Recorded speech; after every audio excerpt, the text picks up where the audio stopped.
देख रहे हैं अपने हालात। बंद कर दो ये तमाशे यार। आज बेटियों की इज्जतें महफूज नहीं है। आज खानदान के खानदान बर्बाद है।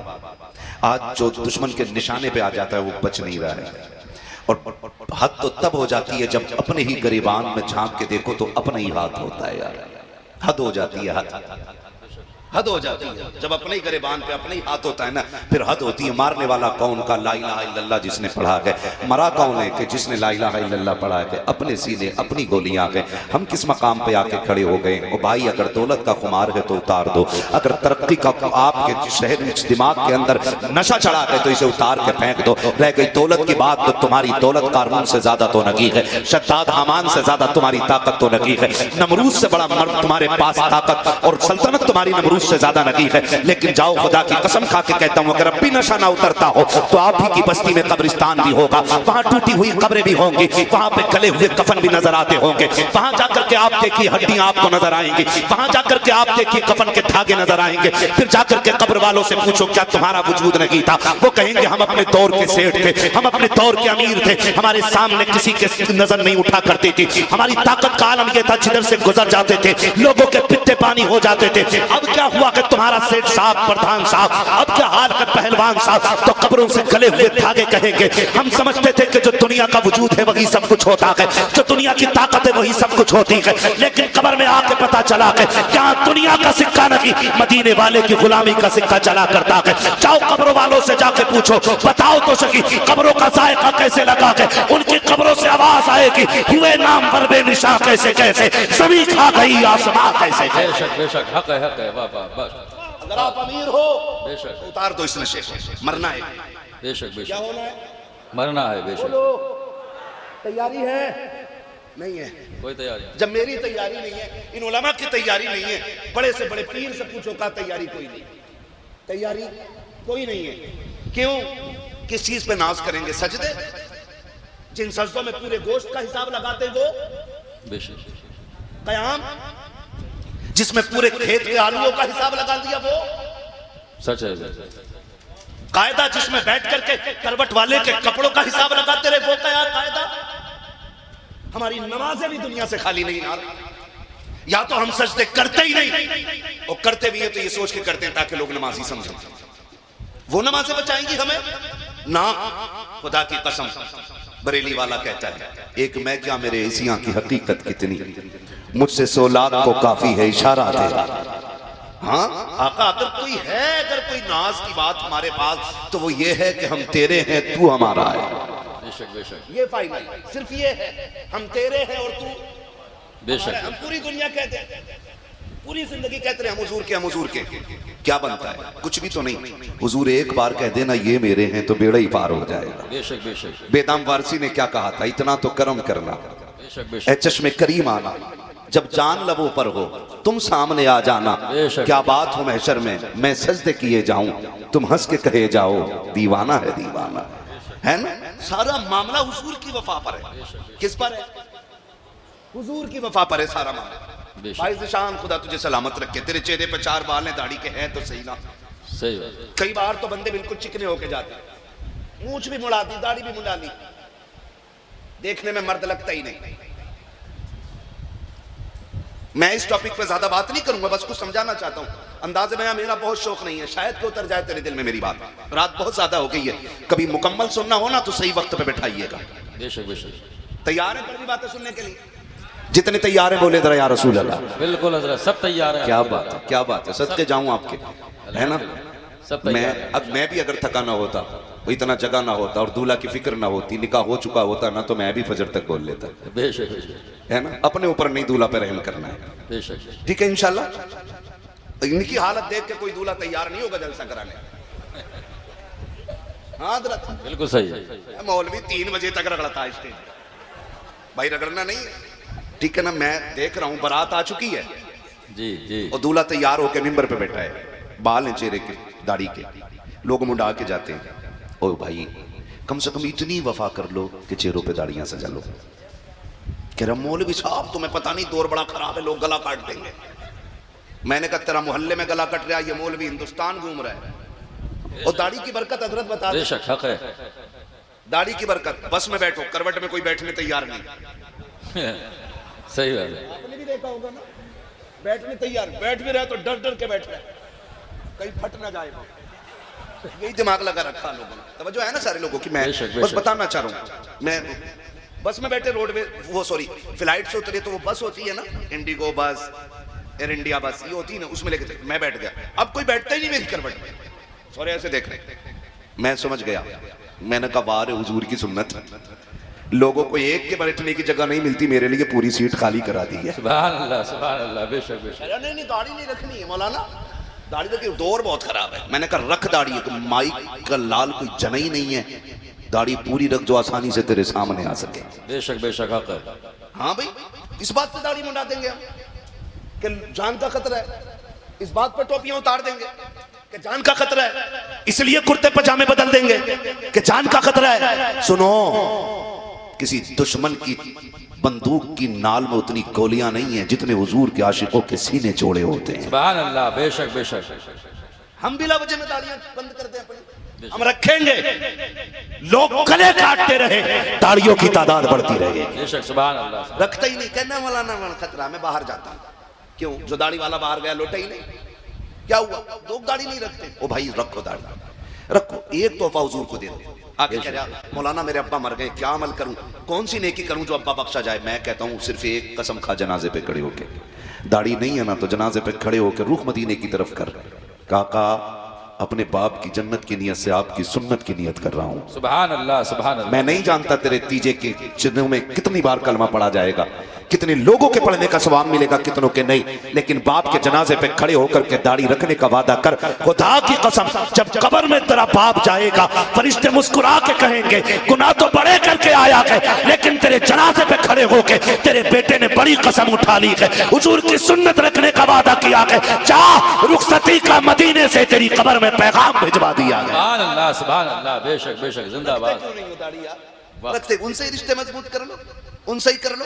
लोग कहते नहीं होता ना भाई, बहुत सीधी सी बात है, कुछ ना कुछ तो हुजूर के लिए करना पड़ेगा। क्या किया हमने हुजूर के लिए? एक सीधी सी बात पूछ रहा हूँ, सिंपल सी बात है, कभी पत्थर खाए हमने हुजूर के लिए? नहीं। बोलो नहीं, बोलो भाई, नहीं बोल रहे हैं ना? खाए कभी पत्थर हमने? कभी गिरबान पकड़े गए हमारे? कभी हमें जेलों में डाला गया कि तू हुजूर का उम्मती है, चल जेल में? नहीं ना। कभी किसी ने गाली दी पकड़ के हमें कि तू हुजूर का उम्मती है, हम तुझे गाली बोल रहे हैं? बताओ, हुजूर के नाम पे बिरयानी कितनी बार खाई? हजारों मर्तबा। बोलो बोलो यार, हजारों बेहिसाब मर्तबा। बेशक। बल्कि हम तो एक एक वक्त का खाना ही हुजूर के नाम पे खाते हैं। सुभान अल्लाह, सुभान अल्लाह, बेशक। आती है ना आवाज बरेली से? क्या आवाज आती बरेली से? खाते हैं तेरे दर का, पीते हैं तेरे दर का। वाह वाह वाह, ये आवाज आती है ना, हम तो खाते ही हुजूर के दर का, खाते ही हुजूर के दर का। तो फिर हम उनके लिए क्या किया हमने? मैं कहता हूँ, लोग कहते हैं कोई वजीफा बता के हुजूर को देखूं, मैं कहता हूँ कभी उनके लिए पत्थर खा के देख, जब रोएगा तो आंसू साफ करने हुजूर मदीने से चल के आ। सुभान अल्लाह, सुभान अल्लाह। कभी उनके लिए इतना करके तो देखे ना, कभी इतनी कोशिश, इतनी तकलीफ हुजूर के लिए उठा के देखे, हुजूर के लिए उठा के देखे। तकलीफें नहीं उठाई ना। अल्लामा काफी किफायत अली रहमतुल्लाह तआला अलैह, है ना, नाम सुना है, मुजाहिद आज़ादी भी है, सैयदजादा भी है, आलिम दीन भी है, वक्त का फकीह भी है, अपने वक्त का मुफ्ती भी है। जानते हो फतवा आज़ादी दिया ना, लोग पीछे पड़ गए, फतवा आज़ादी दिया, दुश्मन पीछे लग गए। हमारी कौम के लोगों ने मुखबरी की, काफ़ी को पकड़ना कहा, फला मौत जगह पे, वहाँ पे दबिश डाली गई, नहीं आया हाथ, दूसरी जगह पहुँच के फिर हमारी जमात के लोगों ने, मुसलमानों ने कहा काफ़ी को पकड़ना, कहा हाँ, कहा यानी वहाँ मिलेगा, पकड़ लिया गया, जेल में डाला गया, कहा तुम्ही ने फतवा जिहाद दिया, कहा हाँ, कहीं से बदल दो, कहा नहीं बदल सकता, कहा कि हम तुम्हें सजा देंगे, कहा जो चाहो सजा दे दो, हुजूर का दीन है, किसी के कहने से बदला नहीं जाएगा। बेशक बेशक, हक है, हक। ठीक है ना। उन्होंने फिर क्या किया? क्या नहीं किया? फिर क्या नहीं किया? कहा कि तुम्हें सजा देंगे, कहा जो चाहो सजा दे दो, आपको जेल में डाला गया। जानते हो प्रेस समझते हैं ना? प्रेस, स्त्री बोलते हैं कि प्रेस बोलते हैं? प्रेस ही बोलते हैं ना। प्रेस कर्म की और आपकी कमर पे लगाई गई, जिससे उसकी आपके बदन की खाल ना प्रेस के साथ छुट के आ गई। सैयदजादा करबला वालों की हाल था। तो फिर प्रेस से क्या डर सकता था? जब देखा भी नहीं टूटा तो फिर नमक मिर्च छिड़का गया, आपके जख्मों पे, आप भी मान जाओ। कहा कि नहीं, हमने जो कह दिया है वही रहेगा, इसलिए कि हुजूर का दीन है, ये बदला नहीं जा सकता है। कहा काफी हो किस पत्थर के बने, हो किस पत्थर के बने, तुम मान जाओ, फतवा वापस ले लो, इलाज भी कराया जाएगा, आज़ादी भी दी जाएगी और तुम्हें किसी न किसी इलाके की सदारत सौंप दी जाएगी। आपने थूक दिया था सारे ओहदों पे, कहा मुझे सिर्फ हुजूर की गुलामी पसंद है और कुछ पसंद नहीं है। जब जलाया गया, आपके जख्मों पे मिर्च डाली गई, नमक डाला गया और रात के सन्नाटे में फेंक दिया गया था कोठरी के अंदर, आप रोते रोते सोए। क्या देखते हैं, ख्वाब में हुजूर तशरीफ ले आते हैं। जब आका करीम तशरीफ लाए हैं, आका करीम ने देखा काफी रो रहा है, मेरे लाल आंख में आंसू क्यों आए? कहा काफी इतने से दर्द से रो दिया, इतने से जख्म को लेकर रो दिया? कहा का दर्द की वजह से नहीं रोया। कहा फिर क्यों रोए हो? कहा इस ख्याल ने रुला दिया कि अगर पता होता हुजूर यहाँ मिलेंगे तो काफी कभी छुपता ना फिरता, काफी कब का अपने आप को गवर्नमेंट के हवाले करता और ये सितम बर्दाश्त करता। आका अगर पता होता आप यहाँ आएंगे तो मुस्तफा में कब का आ गया होता। आका अगर पता होता तेरी मुलाकात जख्मों के बाद है तो काफी कब का जख्मों के बीच आ गया होता। या रसूल अल्लाह, आज आप आए हो, आका करीम ने फरमाया था काफी डरा तो नहीं है। कहा या रसूल अल्लाह, आपका बेटा हूँ, डर भी कैसे सकता हूँ। मुस्तफा जाने रहमत ने सीने से लगा के कहा था काफी दिल थोड़ा ना करना, कुछ देर की बात है, यहाँ दुख उठा ले, जन्नत के महलों में सुखों का इंतजाम मैं करके आ गया। सुभान अल्लाह, नारे तकबीर, नारे तकबीर, नारे रिसालत, नारे रिसालत। मुफ्ती हम्माद साहब क़िबला, मुफ्ती हम्माद साहब क़िबला, नारे तकबीर, नारे रिसालत। सुभान अल्लाह, सुभान कुछ तो वफा करें हम हुजूर से, कुछ तो करें यार, बेशक बेशक, कुछ तो करें। मेरी तकरीर को तकरीर, मेरी बातों को तकरीर ना समझें आप, मेरी बातों को वो समझें कि जो आपसे अपने आखिरी लम्हात में कह रहा हो। मेरी कोई गारंटी नहीं है मैं कल सुबह तक जिंदा रहूं, आपकी कोई गारंटी नहीं कल का सूरज आप देखें न देखें, नहीं मालूम किसी को। मैं अभी रास्ते में आ रहा था, अभी रास्ते में बदायूं से पहले कोई शहर था, मैंने वहाँ किसी काम से गाड़ी रोकी, मार्केट गया, मैंने देखा हट्टा खट्टा नौजवान, ऐसी उम्र होती है उसकी 20 या 22 साल, और बीच मार्केट में पड़ा है। एक बंदा बैठ के उसकी आंख बंद कर रहा है। मैंने कहा हुआ क्या? कहा ये ख़त्म हो गया है। मैंने कहा कौन है? कहा कि पता नहीं, किसी गांव से आया था, मौत का कुछ नहीं पता यार, कुछ नहीं पता यार, कुछ नहीं पता है। जवानी में मौत आ रही है, 11 साल के बच्चों को हार्ट अटैक हो रहा है ना। ये कहानी है, ये अचानक मौतों का होना, ये क़यामत की निशानी है। अचानक मौत का हो जाना ये क़यामत की निशानी है। इतनी करीब मौत हमारी है कि हमारा साया हमसे दूर है, मौत हमारे करीब है। बेशक, ये याद रखिएगा, मौत हमारे करीब। हमने क्या किया हुजूर के लिए? 4 बाल भी ना रख सके हुजूर के लिए। अभी अगर घर में ना कोई काम बिगड़ जाए, समर फेल हो जाए या घर में आग लग जाए, बाबा क्या हुआ, क्या आग लग गई है? कहा ले तावीज़ ले, अल्लाह सब ठीक कर देगा। पीर हमें 250 ग्राम का तावीज़ दे, हम लटका लेते हैं। हुजूर की सुन्नत के 4 ग्राम के ये बाल हमसे नहीं संभाले जाते यार। हमें हो क्या गया? हम खड़े कहाँ गए यार, कहाँ खड़े? नौजवानों, मैं नहीं जानता किसके दिल में क्या गए, और मैं कभी किसी को ताना नहीं देता हूँ, मैं कभी नहीं कहता हूँ कि तुम ऐसे हो तुम वैसे हो, मैं नहीं जानता। इस महफिल में कोई ऐसा भी तो हो सकता है जब दुनिया सोती हो तो वो उठ के मदीने वाले पे दरूद पड़ता हो। सुभान अल्लाह, सुभान अल्लाह। मालूम है यार, फरमाया गया जहाँ 40 बंदे होते हैं वहाँ एक वली होता है, जहाँ 400 बैठे हों वहाँ कितने अच्छे लोग हो सकते हैं। मैं कहता हूँ आप मेरे लिए भी दुआ करें, अल्लाह मुझे उतना अच्छा कर दे जितना अच्छा लोग समझते हैं मुझे। मैं तो कहता हूँ सबके लिए आप एक दूसरे के लिए दुआएं किया करें, कुछ तो करें हुजूर के लिए, कुछ तो करें। मेरा भाई ज़ीशान आज दूल्हा बनाए, खुदा करे कि इनकी ज़िंदगी में खुशहाली आए। मुझे याद आती है कि बात, एक नौजवान का रिश्ता हुआ था, जो है सारे लोगों की, एक नौजवान का रिश्ता हुआ, वो रिश्ता हो गया। रिश्ते के कुछ दिन बाद जब वो दूल्हा बनाना, तो दूल्हा बनने के बाद जब वो ससुराल पहुंचा तो उसके चेहरे पे दाढ़ी थी। ससुराल वालों ने लास्ट बात कह दी कि जब हमें ये लड़का पसंद नहीं है। कहा क्यों? हमें वही चाहिए जिसे हम देख के आए थे। बाप ने कहा वही तो है ना जिसे आपने अपनाया था। कहा ये वो नहीं है। कहा क्यों? कहा कि उसके चेहरे पे दाढ़ी नहीं थी। कहा पहचानो बेटा वही है। कहा है तो वही, लेकिन हमें दाढ़ी वाला लड़का नहीं चाहिए, इससे कहो ये दाढ़ी मुंडा दे वरना हम बेटी का निकाह नहीं करेंगे। जब इतनी बात कही ना तो लड़का देखता रह गया। उसने कहा अब्बा जी ये क्या कह रहे हैं? कहा बेटे ये इनकार कर रहे हैं, अगर दाढ़ी रहेगी तो निकाह नहीं होगा। बच्चे ने कहा बात तेरी क्या राय है? कहा बेटे मेरी इज्जत का सवाल है, दाढ़ी मुंडा दे। बच्चे ने कहा अब्बा दाढ़ी मुंडा दूँ, दाढ़ी मुंडा दूँ? अब्बा ये नहीं होगा। अब्बा ने कहा बेटे फिर रख लेना, आज तो मुंडा देना, निकाह हो जाएगा फिर कौन रोक लेगा, रख लेना दाढ़ी। बच्चे ने कहा ये नहीं हो सकता। बाप को गुस्सा आया, उसने कहा सुन तुझे एक काम करना पड़ेगा, या तो तुझे दाढ़ी मुंडानी पड़ेगी या फिर मुझसे रिश्ते तोड़ने पड़ेंगे। बड़ा मुश्किल मरहला था नौजवान बच्चे के लिए। दूल्हा भी बनाए, सामने दुल्हन है और फिर जिंदगी का आगाज भी है और फिर बाप की जायदाद और एक तन्हाई का सफर भी है। बच्चे ने कहा कुछ मौका दे। कहा सोच ले, जायदाद चाहिए, या फिर मेरी औलाद या मेरे रिश्ते ख़त्म करने। बच्चे ने कुछ देर नौजवान ने सोचा, फिर उसके बाद सेहरा उतारा, कचड़े के ढेर में फेंका और कहने लगा, अब्बा जा, तेरी सल्तनत तुझे मुबारक हो, मदीने वाले की सुन्नत मुझे मुबारक हो। सुभान अल्लाह, सुभान अल्लाह। बेशक बेशक। नौजवान चलाना, बाप ने कहा सोच ले दुनिया धक्के देगी। उसने कहा तू क्या जाने मैंने दिल किससे लगा लिया है, तुझे दुनिया से डर लगता है, मैं मदीने वाले से दिल लगा बैठा हूँ। उसने कहा बेटे मेरे रिश्तों का तो ख्याल कर, का जिसे हुजूर के रिश्तों की फिक्र ना हो उससे औलाद के रिश्तों का ताल्लुक कैसे बरकरार रह सकता है। उसने कहा अब्बा जी आप तो हज भी करके आए हो? कहा हाँ किया था। कहा आपने तो मुझे ये बताया कि मैं हुजूर के रोजे पे गया था, जालियां देख के बेहोश होके गिर गया था। अब्बा तू बता तेरा कौन सा इश्क था? एक इश्क वो है कि जालियों पे बेहोश करके गिरा दिया था, दूसरा रिश्ता ये है कि तू बेटे को दाढ़ी मुंडाने पे मजबूर करता है। उसने कहा बेटे इज्जत पे बात आ गई है। उसने कहा था अब्बा एक तरफ तेरी इज्जत की बात है, अगर मैंने मुंडा दी तो मदीने वाले की इज्जत पे बात आ जाएगी। उसने कहा अब्बा तेरी इज्जत से बड़ी मेरे आका की इज्जत है, मैं तेरी इज्जत को लुटते देख सकता हूँ, मदीने वाले की इज्जत को लुटते हुए नहीं देख सकता हूँ। ये कह के बच्चा ठुकरा के चला गया। बाप ने सोचा चंद दिन के बाद आ जाएगा। बच्चा गैरत वाला था और हो क्यों ना मदीने वाले का आशिक जो ठहरा था, इसलिए गैरत वाला था। 6 माह से ज्यादा गुजर गए, बाप के बगैर बच्चा जिंदगी काटता रहा। मौसम सर्दियों का आ गया। जब सर्दी का मौसम आया बच्चे के बदन पे एक ही लिबास था, नौजवान पे कोई कपड़ा नहीं। सर्दी ने बेकरार किया, ठंड लगी, कहां जाए, किसके दरवाजे जाए। गैरत वाला था। सामने मस्जिद नजर आई, उसमें जाकर एक कोने में बैठ गया। कोने में बैठा, ठंड फिर भी लगती रही। फिर एक चटाई को लिया, कपड़े की चटाई को लपेटा, एक कोने में बैठ गया। जो उस बस्ती का सबसे बड़ा अमीर था, उसके ख्वाब में हुजूर तशरीफ ले आते हैं, फरमाते तू बिस्तर पे लेटा है और मेरा चाहने वाला तेरी मस्जिद में बेयारो मददगार बैठा है, जल्दी कर उसके आराम का इंतजाम कर। वो तेजी से दौड़ा, दौड़ करके मस्जिद में आया, आके चारों तरफ देखा, कोई नजर नहीं आया। फिर ख्याल आया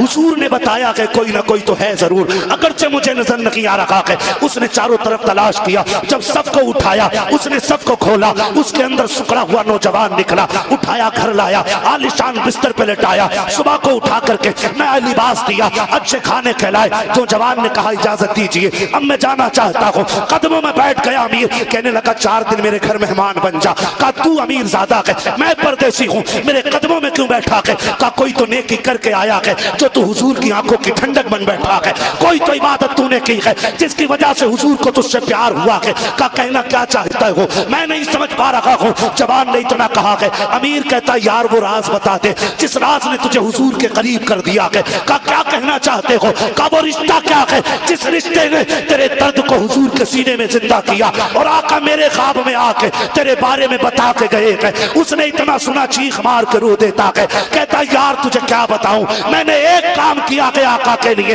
वो इतना प्यार कर बैठे हैं। कहा क्या किया है? कहा उनके लिए दाढ़ी रखी है और वो मुझे अपना कह के आवाज दे रखे हैं। वो ये कह रहा था खुदा की कसम, उसने रो के कहा था सेठ तुझे क्या बताऊं, तुझे क्या बताऊं हमारी बेवफाई पर, वो इतना प्यार करते हैं, अगर हम बावफा होते तो क्या होते। फिर मदीने से आवाज आती है, फिर मदीने से आवाज आती है, दिल तो क्या चीज है, हम रूह में उतरे होते, तूने चाहा कि नहीं चाहने वालों को। सुभान अल्लाह, सुभान अल्लाह, बहुत अच्छे। नारे तकबीर, नारे तकबीर, नारे रिसालत, उलमाए अहले सन्नत, मुफ्ती हम्माद रजा साहब क़िबला, मुफ्ती हम्माद साहब क़िबला, नारे तकबीर, नारे रिसालत। बहुत हुजूर से अच्छे, प्यार बहुत करो, बढ़िया। वफा करो हुजूर से। नौजवान दाढ़ी छोड़ दे, हुजूर कहते हैं ये मेरा मेहमान है, इसकी इज्जत कर यार, कोई तो रख लेना, ये सोच के कि हुजूर की सुन्नत है। दुनिया ठुकराएगी, कहते जी अभी शादी नहीं हुई है, अभी निकाह नहीं हुआ, निकाह के बाद दाढ़ी रख लेंगे। मैं कहता हूँ निकाह से पहले दाढ़ी रख लो, मौज आ जाएगी। आप कहेंगे क्यों? इसलिए कि निकाह में से पहले अम्मा देखने जाती है ना, तो वो आंख नाक कान देख के आती है, अंदर का दिल नहीं देखती है। बाहर जब गई थी देखने तो हूर लग रही थी, जब घर में आई है तो चुड़ैल बन जाती है। फिर लिए घूम रहा है, कहाँ जा रहा है? कछोछा जा रहा हूँ। अब कहाँ जा रहा है? अजमेर जा रहा हूँ। अब कहाँ जा रहा है? फला जगह पतीला। अब कहाँ जा रहा है? फला जगह चादर है। अब कहाँ जा रहे हो? चिश्ती पीर साहब के यहाँ जा रहे हैं। मैं कहता हूँ दौड़ते फिरते क्यों? क्योंकि माँ ने चेहरा देखा था, दिल नहीं देखा था। मैं कहता हूँ दाढ़ी रख लो, दाढ़ी रख लो। जो माँ नहीं देखती है वो दाढ़ी देख लिया करती है। बेशक बेशक। आप कहेंगे क्यों? मैं कहता हूँ सुने, जो दाढ़ी रख लेते हैं उनके घर में दुल्हन बन के आने वाली फिर चुड़ैल नहीं होती है, मुस्तफ़ा जाने रहमत के दर की कनीज आया करती है।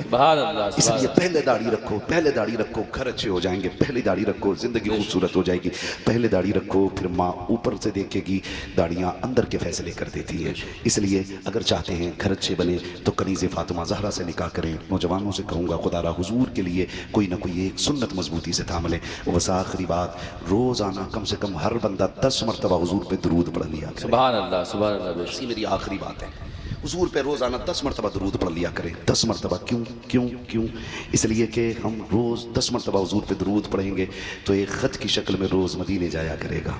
एक ख़त रोज़ मदीने जाया करेगा, एक ख़त रोज़ मदीने जाया करेगा। किसी दिन तो हुजूर पूछेंगे कौन है जो रोज़ ख़त भेज देता है, किसका बेटा है? फरिश्तों ने अगर तुम्हारा तज़किरा हुजूर की चौखट पे कर दिया ना, फिर खुदा की कसम ज़िंदगी सवर जाएगी, ज़िंदगी सवर जाएगी। बच्चों से कहूँगा, जो छोटे छोटे बच्चे मुझे सुन रहे हैं, बैठे हैं यहाँ पे, अब तक इतनी रात में बच्चे बैठे हुए हैं, इतने छोटे छोटे बच्चे बैठे, इतनी रात में मैं कहता हूँ गेम खेलने वाले बच्चे भी नहीं जागते हैं। ये बच्चे 3 बजे तक बैठे, क्यों बैठे हैं? आखिर किसने बैठाया? कोई तो रिश्ता है ना, कोई तो लगन है ना। यही हुजूर का इश्क है। हर किसी से इश्क आदमी तब करता है जब होश आ जाता है, और हुजूर का इश्क वो है जो बच्चों से, जवानों से ज़्यादा बच्चों के सीनों में उतर जाता है। हुजूर का इश्क ऐसा है कि जो बच्चों को भी सीनों में, बच्चों के भी सीनों में उतरता है। पूछो ना आप इन बच्चों से क्यों बैठे हो, तो इनका भी यही जवाब होगा, कोई और लालच नहीं, ना एक 10 बिरयानी मिलनी है, ना यहाँ पे 1 किलो लड्डू मिलने हैं। फिर क्यों बैठा है? कहेगा सिर्फ एक आवाज़ है, सुना है आप हर आशिक के घर तशरीफ लाते हैं। एक ही लगन सबकी है, सुना है, सुना है। भाई ये जो दूल्हा बन के इतनी रात को यहाँ बैठे ना, निकाह सुबह होना है, इनकी भी यही आवाज़ होगी, सुना है आप हर आशिक के घर तशरीफ लाते हैं। मेरे घर में भी हो जाए चरागा, मेरे घर में भी हो जाए चरागा या रसूल अल्लाह। याद रखें, हम शादी में, बस तकरीर तो मैं करता वक्त होता तो मैंने बात ख़त्म कर दी है, बस मैं चाहता हूँ 1 मिनट में ये बात भी कह दूँ। हम सबको दावत देते हैं, सारे रिश्तेदारों को बुलाते हैं। क्या ही अच्छा हो कि हम एक कार्ड हुजूर के मदीने भी भेज दिया करें। सुभान अल्लाह, सुभान। आप कहेंगे हुजूर के यहाँ कौन सा कार्ड जाना है, तो मैं कहता हूँ सुने, मेरे यहाँ कार्ड आया, मैं हिसाब लगा लेता हूँ, बकरा मिलेगा कि मुर्गा मिलेगा, छोटा मिलेगा कि बड़ा मिलेगा, फिर नमक का पानी पी के जाना है कि जलजीरा पी के जाना है कि बस ऐसे ही जाके लौट आना है, ये हम पहले फैसले कर लेते हैं। एक कार्ड हुजूर के लिए लिखो। आप कहेंगे कैसे? मैं कहता हूँ सुने, हुजूर के जिक्र की महफिल सजा लो, सारे लोग बाद में आएंगे, मदीने वाला पहले आकर के हाजिर हो जाएगा। क्योंकि जहाँ हुजूर की महफिल सजती है वहाँ हुजूर तशरीफ लाया करते हैं, और अगर ना भी आए तो वहाँ हुजूर अपने मज़ार में लेटे लेटे उस महफिल को मुलाहिज़ा फरमा लिया करते हैं। अगर हुजूर को इतनी भी फुर्सत ना हो कि तवज्जो करें, तो कम से कम फरिश्ते तो जाके बताएंगे ना, हुजूर बरगैन में आपका गुलाम है ज़ीशान, दूल्हा बन गया है, निकाह कल होगा, पूरी रात आपके तज़किरे सुनता रहा। कम से कम ये बात तो मदीने जाएगी ना, ये बात तो मदीने जाएगी। सबके लिए जूतियां तोड़ के लाते हो बुला के, ताकि तज़किरे हो जाएं। सेठ आए हैं, प्रधान जी आए, नेताजी आए, सब खा के चले जाएंगे, कोई काम नहीं आएगा।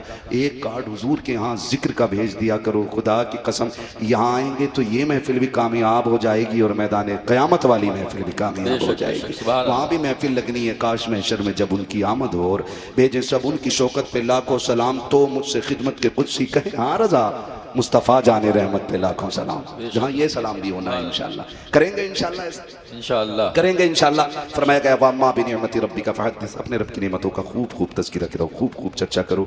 अल्लाह ताला इस महफिल को अपनी बारगाह में कबूल फरमाए। भाई ज़ीशान साहब और जितने भी इनके रुफ़क़ा हैं, अहबाब हैं, हुजूर की बारगाह में सबकी मेहनतें अल्लाह कबूल फरमा ले, और इस महफिल को अल्लाह हम सब के लिए ज़रिए निजात बना। खुदा मुझे बड़ा फ़ायदा और आराम मिलेगा उसमें। आप ऐसे जलसे रोज़ कराया करें। खैरियत हैं आप लोग? मैं आपको मजबूर नहीं करूंगा, क्योंकि मोहम्मद अली भाई ने इतना आपसे बुलवा लिया है कि बैटरी डाउन हो चुकी है आपकी। मसला कोई नहीं है, कोई बात नहीं है, बस मुझे संजीदगी से चंद मिनट सुन लें ताकि मेरी भी हाज़िरी लग जाए। और मैं तो ये सोच रहा हूँ कि अभी निकाह हुआ नहीं है, कल निकाह होना है। मैं हजरत से कह रहा था कि निकाह कब है? बोले कल 8 बजे।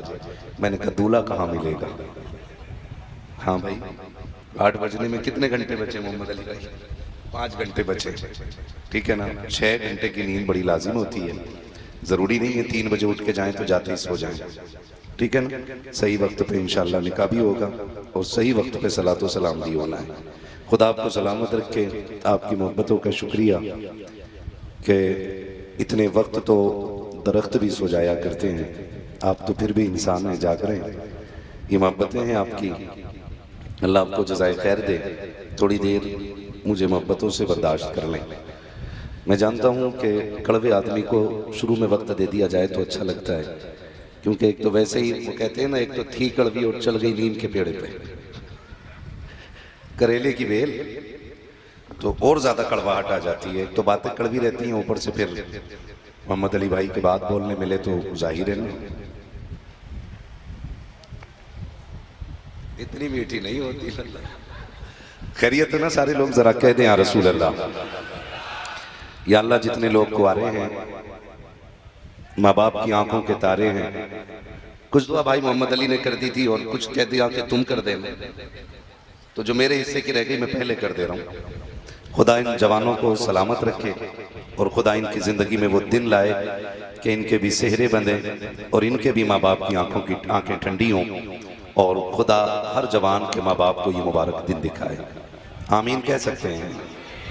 हाँ, इस पर शादीशुदा आमीन कहने ही तैयार है। मेरी बातें ऐसी रहती हैं, दूसरी एक के मारे दूसरी की बात ना करेंगे, ठीक है ना? अल्लाह सबको सलामत रखे, खुदा सबको ये मुबारक दिन दिखाए। ये नाज ये अंदाज हमारे नहीं होते, हम सुन्नियों की बड़ी मजबूरी है, आदत ही ऐसी है।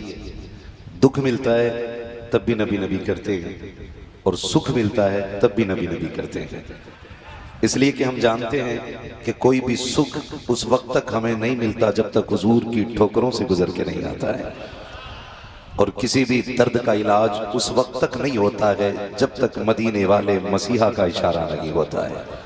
मेरा इमाम कहता है जिनके तलवों का धोबन है आबे हयात, है वो जाने मसीहा, है वो जाने मसीहा हमारा नबी। मोहम्मद अली भाई ने अपने अंदाज में पढ़ा, उसको मैं अपने अंदाज में कह रहा हूँ, लेकिन आपने ना दोनों के नंबर पे अच्छा ही पढ़ा है, ठीक है ना? है वो जाने मसीहा हमारा नबी, और क्यों ना हो कौन देता है देने को मुंह छागी है, देने वाला है सच्चा हमारा नबी। हमारा उसूल है कि मरने की तरफ देख न जीने की तरफ देख, जब चोट लगे दिल को मदीने की तरफ देख। हमारा रिश्ता हुजूर से बड़ा गहरा है, और भाई जीशान साहब और इस तरह के निकाह की मौक़ों पर हुजूर के जिक्र की महफिल सजाने वाले ये ज़ोरदार तमाचा लगाते हैं उनके चेहरों पर कि जिनकी शादियां होती हैं और डीजे बजाते हैं, जो दूल्हा बनते हैं और बहन बेटियों को गानों के आगे नचाया करते हैं। ये वो ज़ोरदार थप्पड़ है जो आखिरी सांस तक एहसास दिलाएगा कि निकाह हुजूर की सुन्नत थी तो फिर बातें भी हुजूर की होनी चाहिए थी। मैं नहीं समझता हूँ कि यहाँ पे कोई भी नाफरमान बेटा आया होगा या किसी गलत परवरिश का नतीजा यहाँ बैठा होगा। मैं जानता हूँ कि हुजूर की महफिल में ऐरे गैरे नहीं आया करते, हुजूर की महफिल में वही आते हैं जिन्हें मुस्तफ़ा बुलाया करते हैं। उम्मीद करता हूँ यहाँ जितने जवान ऐसे हैं जिनके अभी निकाह नहीं हुए हैं, खुदा करे वो दूल्हा बने तो ये खुल के ऐलान हो कि दूल्हा हम बनेंगे, सेहरा मदीने वाले को पढ़ा जाएगा। होगा ना इंशाल्लाह? ऐसे वादा करते हैं ना इंशाल्लाह।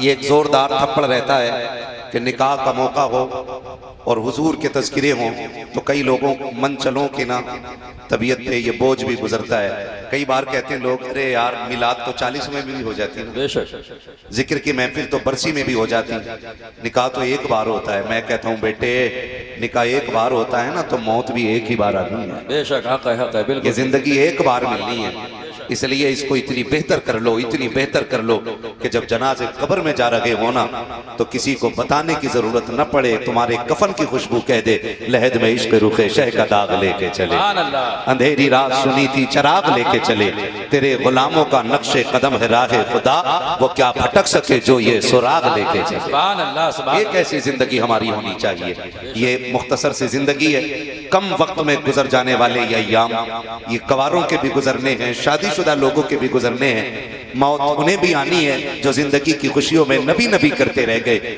मौत उन्हें भी आनी है जो खुशी के मौके पर बहन बेटियों को नचाते रह गए। लेकिन जब तारीख लिखी जाएगी तो साफ साफ जली हरूफ में लिखा जाएगा कि जो गैरत वाले माओ के गैरत वाले लाल थे वो निकाह के मौके पे हुजूर की बातें करते रहे, और जो बेगैरत माओ के बेगैरत बेटे थे वो निकाह के मौके पे बहन बेटियों को नचा कर देखते रह गए। मैं बस एक एहसास पैदा करना चाहता हूँ और एक दस्तक देना चाहता हूँ। अंदाज़े बयां मेरा बहुत शौक नहीं है, शायद कि उतर जाए तेरे दिल में मेरी बात। मैं बहुत लंबी गुफ्तगू नहीं करना चाहता, चंद बातों में एक पैगाम देकर के बात समेटना चाहता हूँ।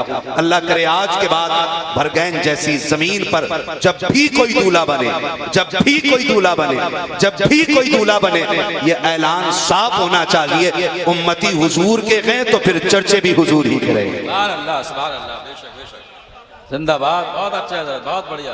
ये मेरी जमात के बड़े कद्दावर लोग बैठे हुए हैं, मुफ्तियान इकराम है, बेशक बेशक, जिम्मेदार लोग बैठे हुए हैं। हाँ माफ कीजिएगा, मैं अपनी जमात की इस कद्दावर कौम से भी मैं कहना चाहूंगा, खुदारा एक उसूल बना लो कि जिस बारात में डीजे होगा उसका निकाह नहीं पढ़ाएंगे। बेशक, वाह वाह, ये उसूल बनना चाहिए, बोलो बनना चाहिए। बेशक, मैं ये वोटिंग से ले रहा हूँ, ये इलेक्शन मेंबर का बोलना चाहिए भाई, ये निकाल बोलो, हक बात है। मैं जानता हूँ गलती हो जाती है ना, कैसे अगर मैं ना जाऊं निकाह पढ़ाने के लिए ना, तो कहते हैं चल कोई बात नहीं, हमारा निकाह गुड्डू पढ़ा देगा, पप्पू पढ़ा देगा, भूरा पढ़ा देगा, कोई ना मिला चल कल वही पढ़ा दे। ये सारी चीज होती है ना। बेशक, जब हम मजबूत हो जाएंगे ना, हमारी जमात जब मजबूत होगी, बेशक, और जब ये कहते हैं कि नहीं अगर फलाने नहीं पढ़ाया तो हम भी नहीं पढ़ाएंगे, इसलिए कि हुजूर के टुकड़ों पे सिर्फ मैं नहीं पलता हूँ, हुजूर के टुकड़ों पे वो भी पलता है जिसने इनकार किया है, वो भी तो मुस्तफा का नाम लेता है जिसने निकाह पढ़ाने से इनकार किया है। अगर उसको पैसे से मोहब्बत नहीं है तो फिर मैं किस मुंह से पैसों के लालच में आकर के किसी डीजे बजाने वाले के दरवाजे पे जाकर निकाह पढ़ाऊं। इसलिए कि चेहरा आपको इस कौम को नहीं दिखाना है, चेहरा मैदान क़यामत में मुस्तफा को दिखाना है। और याद रखिएगा ये फैसले हम सबको करने पड़ेंगे कि दुनिया से रिश्ता नहीं है, जो भी रिश्ता है मदीने वाले मुस्तफा से रिश्ता है। और दुनिया को बता दो, और उन लोगों से कहना चाहता हूँ जो मेरी कौम के, मेरी जमात के गैरतमंद उलमा है, आपको ये ऐलान करना पड़ेगा ये नाज की अंदाज हमारे नहीं होते, चोली में अगर टुकड़े तुम्हारे नहीं होते, मिलती ना अगर भी हुजूर आपके दर से इस शान से मंगों के गुजारे नहीं होते, बेदाम की बिक जाइए बाजार नबी में इस शान के सौदों में खसारे नहीं। सुभान अल्लाह, नारे तकबीर, नारे तकबीर, नारे रिसालत, उलमा अहले सुन्नत, नारे तकबीर, नारे रिसालत, सुभान अल्लाह, सुभान अल्लाह। हमें सबको ये फैसला करना पड़ेगा, सबको ये फैसला करना पड़ेगा। हाथ जोड़ के कह रहा हूँ खुदारा, दुनिया कहाँ चली गई है, हम कहाँ खड़े हुए हैं, हम अभी भी ढोलक के आगे कूद रहे, हमारी बेटियों को मुर्तद बना करके उनके मुंह में खिंजीर का गोश्त ठूंसा जा रहा है। और मेरी कौम का मुखिया सेठ कह रहा है डीजे ऐसा लाऊंगा कि दीवारें हिला दूंगा। बेशक बेशक, खुदा की कसम तेरे डीजे में वो धमक नहीं है जो मुनकर नकीर के गुर्जों में धमक है। हाँ, अगर तेरे डीजे से 4 दीवारें हिलेंगी, उनके एक गुर्ज से 70 गज जमीन के अंदर घुसेड़ दिया जाए। है किस सभा में, है किस सभा में? अगर इमाम इस बात को कह दे कहीं कभी, तो कहते निकालो इसे। मेरे बेटे की शादी पे ये तकरीर क्यों हुई है? फलां के बेटे की भी हुई थी, तब इस पे नहीं बोला था मौलाना ने? निकालो, निकालो, कितने इमाम निकालेंगे हम? ये हमारी गैरत नहीं, बेगैरती है।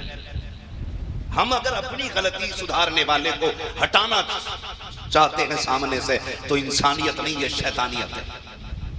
आदम की औलाद अपनी इस्लाह पसंद करती है, गलती पे अकड़ना पसंद नहीं करती। खुदारा बदले अपने रवैये, बदले अपने रवैये। ऐसे बेगैरती वाले गाने, माफ कीजिएगा, जिसे आज बहन भाई एक जगह गैरतमंद बैठ करके एक जुमला सुनना गवारा नहीं करते, आज पूरी पूरी रात वो गाने बजते रहते हैं। सगी बेटियां सामने खड़ी हैं, भाई डांस कर रहा है, बहन पैसे लुटा रही है, बहन नाच रही है, भाई पैसे लुटा रहा है। हमारी आंखों की गैरत का पानी कहाँ चला गया है? हम पूछना चाहते थे इस उम्मत को किस तरह निखारा था मेरे नबी ने? क्या तारीख के ये बाब हमें याद नहीं है जो नजर मुस्तफ़ा के चेहरे पे पड़ जाती थी, फिर वो दुनिया के किसी हुस्न को देखना नहीं चाहती थी? जिन चेहरों में मुस्तफ़ा का इश्क हुआ करता था, वो फिर किसी जानी पढ़ना गवारा नहीं किया करते थे। आज हम कहाँ खड़े हैं? खुदा के वास्ते बदलो अपने रवैये। अपने निकाह के मौके पे हुजूर के तज़किरे करो, अपने शादी के मौके पर हुजूर की बातें करो, और जमाने को ये बता दो कि निकाह भी खुदा की रहमत से हो रहा है, तो ये तज़किरे भी हुजूर के खुदा की रहमत के ही लिए किए जाएंगे। ये होना चाहिए। अम्मा भी कह देती है, अम्मा भी बड़ी खतरनाक है, कह रही ना जब तक ढोल ना बजेगा मजा ही नहीं आ रहा। ना करो यार, बंद कर दो ये चीजें, बंद कर दो, ये तरीके बदल दो अपने भाई। हम अपने घर में कुरान को लाएं, कुरान जो हमने छोड़ दिया है। अगर मैं, माफ कीजिएगा, बरगैन हमारी बड़ी मजबूत जमीन है, बेशक मजबूत जमीन है मुसलमानों की। अगर मैं हाथ उठवा लूं तजवीद के साथ कुरान कितने लोगों को आता है? मैं दावे के साथ कहता हूं 95% लोगों को कुरान नहीं आता। बेशक हक है, 95%। सही बात है ना? तजवीद की रियायत से 95% लोगों को कुरान नहीं आता होगा। और अगर मैं ये पूछ लूं कि 10-10 गाने के चाहे एक एक हर्फ याद है, कितनों को याद है? कितने हाथ उठेंगे ईमानदारी से? 99%। ये हमारा रवैया है। हम इस मकाम पे आके खड़े हो गए, माफ कीजिएगा यार, सिर्फ एक रात के जलसे से हम जन्नती नहीं हो जाएंगे। बेशक, सिर्फ एक रात नारा लगा लेने से हमारी कौम की तकदीर नहीं बदल जाएगी। बेशक। आज हम